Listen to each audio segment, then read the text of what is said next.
ভাষায় বলেন, हुस्न तेरा चंद रोज आखिर फना हो जाएगा, जिस पे तेरा नाज गयो खाक में मिल जाएगा। কবি বলে এই যে সুন্দর চেহারা তোমার, এই চেহারা তো মাটি খাবে, এত তোমার চেহারার বড়াই কিসের? এই চেহারাটা তোমার মাটি খাবে, এই চেহারার তোমার এত বড়াই কেন?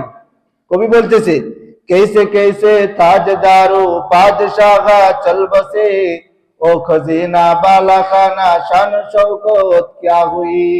কবি বলে যে কত বড় বড় বাদশা, কত বড় বিল্ডিং এর মালিকরা ওই মাটির মধ্যে চলে গেছে, তাদের কোনো খবরও নাই, নাম নিশানা নাই, তাদের কোনো টাকা নাই। কবি বলেন, जब मलाकुल मौत आवेगी तुम्हारे सामने, फिर तुम्हें फुर्सत ना मिलेगी लब हिलाने के लिए। কবি বলে যখন মালাকুল মউত আসবে, এই ঠোঁট নাড়াইতে পারবে না, না উপরে দিতে পারবে না নিচে নামাইতে পারবে।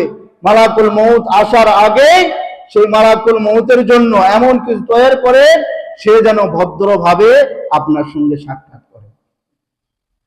এজন্য আমরা এগুলোর দিকে খেয়াল রাখবো। আল্লাহ তাআলা আমাদের সমস্ত